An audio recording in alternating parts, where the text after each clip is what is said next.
오늘은 골로새서 1장 말씀 통해 십자가의 힘이라는 말씀으로 같이 은혜 나누겠습니다. 오늘 이 골로새서는 에베소서, 빌립보서, 빌레몬서와 더불어서 바울이 로마 감옥에 갇혀 있을 때 기록한 옥중서신입니다. 에베소서가 교회에 초점을 맞췄다면요, 골로새서는 그리스도 예수에 대해서 초점을 맞추고 있는 기독론적인 서신이라 할 수 있습니다. 이 골로새서에는 그리스도가 만물의 중심이요 으뜸이라는 사상이 명쾌하게 여기 서술되어 있고요. 골로새 교회 속에 파고든 이 각종 이단 사상을 격파하고 있습니다. 그리고 나아가서 그리스도인들이 성숙하고 능력 있는 삶의 자세를 살아야 된다는 것을 권면하고 있습니다. 이런 배경하에서 오늘 본문의 말씀을 살펴보도록 하겠습니다. 이 찰스 베리라고 하는 목사님이 하루는 빈민굴에서 매우 심한 고통을 받다가 거의 죽어가는 여자 환자의 집으로부터 속해와달라고 하는 그런 연락을 받고 달려갔습니다. 이제 막 세상을 떠나려고 하는 여자를 위로하기 위해서 하나님께서 우리 아버지 되신 것과 영원한 주제가 되신다는 것, 그리고 방탕한 아들이 회개하고 집으로 돌아온 것, 또 막달라 마리아의 얘기 등 많은 것을 전했습니다. 그러나 이 이야기를 들은 여인은 아무런 감동도 받지 못했습니다. 이번에는 예수님의 최후 심판에 대해서, 십자가의 구원에 대해서 전했습니다. 예수님의 십자가의 죽음은 당신을 구원하고도 남음이 있고 당신의 모든 죄를 사해 주셨다고 말을 했습니다. 그제서야 그 여인은 은혜를 받고 회개의 눈물을 흘리며 기쁨으로 하나님 나라에 갔다고 그럽니다. 우리 죄인들에게 십자가만이 힘이요 능력입니다. 이 세상 어떤 존재도 우리 죄를 사할 수는 없습니다. 오직 예수의 피만이 우리를 죄로부터 구원합니다. 우리가 마지막에 의지하고 천국 갈 수 있는 것이 무엇이 있겠습니까? 재물로도 안 되고 지식과 권세로도 안 됩니다. 오직 십자가에 걸리신 보혈을 의지할 때 천국에 가게 되는 줄로 믿습니다. 우리가 지금은 살면서 세상 지식도 의지하고 세상 재물도 의지하고 세상 권세도 의지하고 그렇게 살지만 마지막 우리들이 숨을 거두는 임종시에는 그런 것들이 아무 소용이 없는 것입니다. 내가 지금 눈 감으면 예수의 보혈로 말미암아 예수님으로 말미암아 구원받고 천국에 들어갈 수 있겠는가? 내가 예수님의 심판을 과연 피할 수 있겠는가? 이게 인생의 가장 중요한 문제입니다. 눈 감았다 떴더니 지옥이다. 여러분, 그러면 이 노릇을 어찌하겠습니까? 지옥에서 영원토록 죽지도 못하고 고통을 당하고 살 텐데 이 노릇을 어찌하겠어요? 십자가만이 우리의 유일한 구원인 줄로 믿습니다. 십자가만이 우리의 죄를 사합니다. 예수님이 달리신 십자가는요, 이 세상의 죄가 얼마나 심각한지를 증거합니다. 하나님은 우리의 죄를 보시고 우리가 지은 그 죄를 보시고 그것을 눈여겨보시고 그 죄에 대해서 분노하시고 그 죄의 심판을 우리에게 쏟아부으신 것이 아니라 바로 그의 아들 예수님께 남김없이 쏟아부으셨습니다. 죄에 대한 분노, 죄에 대한 심판, 이것을 다 그의 아들에게 쏟아부으신 것입니다. 우리는 예수님을 바라볼 때, 저 십자가를 바라볼 때 그냥 맹숭맹숭 바라보는 것이 아니라 나의 죄에 대해서 뼈아프게 깨달으면서 십자가를 바라봐야 됩니다. 거리 곳곳에 흔하게 달려있는 십자가, 요즘에는 사람들이 목에다가 다 걸고 다니는 그러한 장식으로서의 십자가, 이 십자가에는 우리의 흉측한 죄가 숨어 있다는 사실을 잊어서는 안 됩니다. 그래서 이 십자가를 바라볼 때마다 내가 하나님 앞에 죄를 지었구나, 내가 죄인이구나, 그래서 나의 죄가 생각나서 통곡하고 예수님의 사랑이 생각나서 통곡해야 됩니다. 메마른 눈으로 저 십자가를 아무 생각 없이 바라보는 것이 아니라 십자가를 바라볼 때마다 나 같은 죄인을 살리신 우리 예수님, 내가 예수님으로 말미암아 이제 지옥에 가지 않고 천국에 갈 수 있게 됐구나. 이것에 대해서 우리는 날마다 목이 메고 감사해야 될 줄로 믿습니다. 이 영국 고아들만 모아 교육하는 학교가 있었습니다. 이 학교는 아주 매우 좋은 교육을 실시하고 있었기 때문에 악한 아이들이 이곳에서 교육을 받아서 아주 선량한 아이들이 됐습니다. 한 번은 불량한 소년 하나가 이 학교에 들어왔는데 어느 날 이 아이가 선량한 아이의 팔을 칼로 찔러서 큰 상처를 주었습니다. 이 사건에 대해서 학교에서는 두 가지 규칙을 세웠습니다. 하나는 전교생이 모인 자리에서 학생들이 죄를 지은 학생에 대한 벌칙을 정하는 것이고요. 다른 하나는 죄를 지은 학생을 대신해서 누가 벌을 받을 사람이 있으면 그 학생을 용서해 주는 것이었습니다. 이후 그 전교생은 그 불량 학생에게 20일 동안 빛이 들어오지 않는 암실에 가두고 물과 빵만 주기로 결정을 했습니다.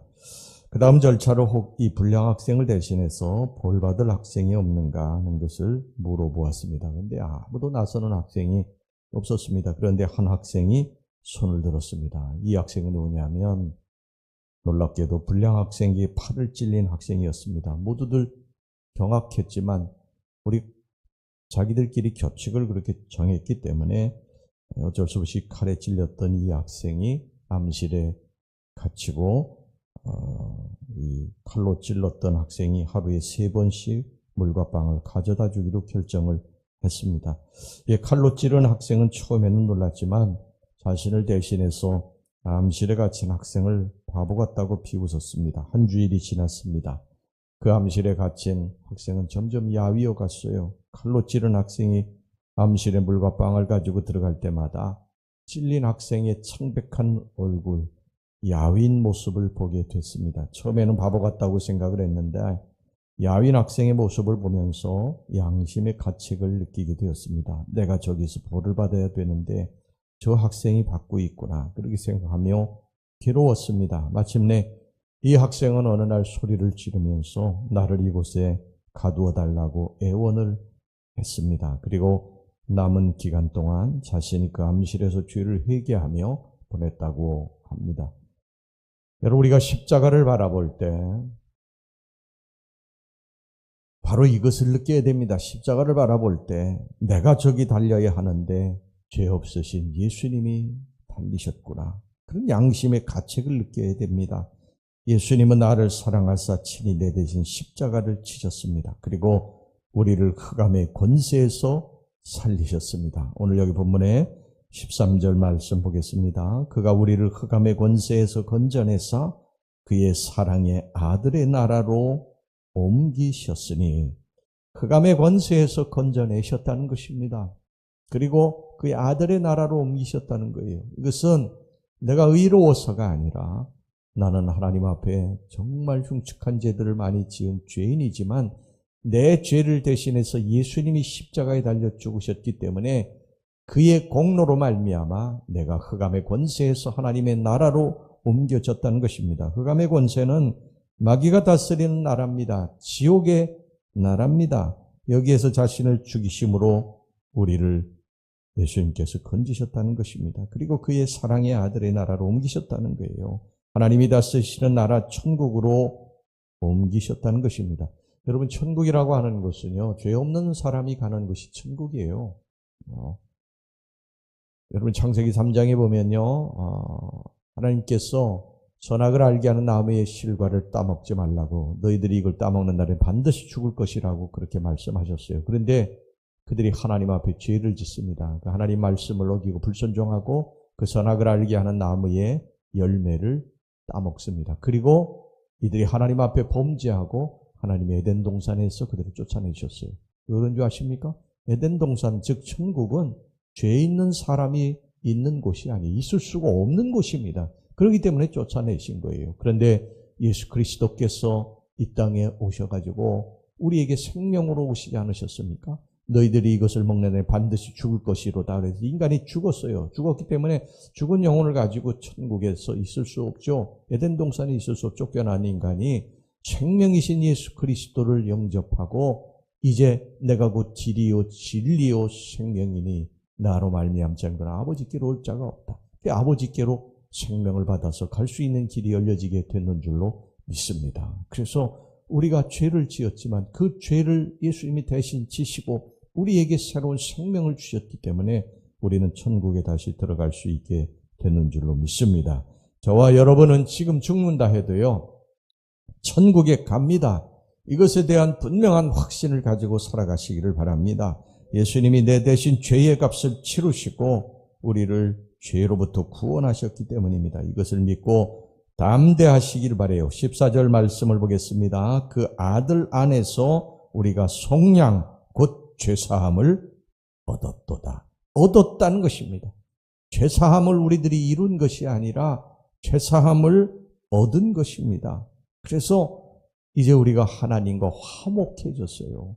하나님의 진노가 우리가 죄를 짓는 그 머리 위에 늘 임해 있었는데 이제 예수님이 그 죄를 대신에 십자가에 달려 죽으시고 하나님의 진노가 우리 머리 위에 사라지고 하나님과 우리가 화목하게 됐다는 것입니다.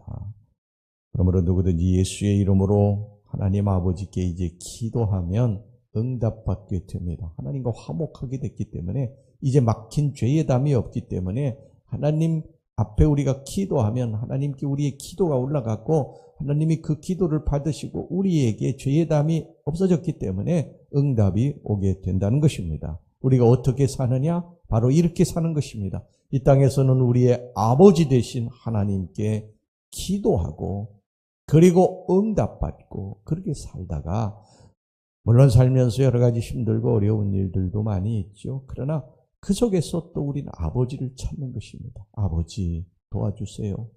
그래 우리의 기도가 올라가고 우리의 기도가 이제 시작이 되면 하나님의 손이 움직이기 시작을 합니다.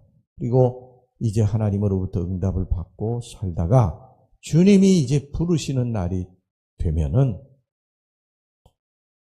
이제 우리가 천국에 가게 되는 줄로 믿습니다. 천국에 들어가게 되는 것입니다. 우리는 이렇게 사는 거예요. 이 땅에 사는 동안에는 불완전한 것 아닙니까? 불완전합니다. 온전하지 못해요, 이 땅은. 그러니까 우리가 그것을 주님 앞에 기도하면서 살다가 이제 어느 날 주님이 부르시면 죄 없는 우리들이 물론 죄가 많죠. 그러나 내 대신 십자가에 달려 죽으신 예수님으로 말미암아 천국에 들어가게 되는 줄로 믿습니다. 이 기쁜 소식을 우리가 부지런히 사람들에게 전하며 그렇게 살아갈 수 있기를 주의 이름으로 축원합니다. 네, 기도하겠습니다.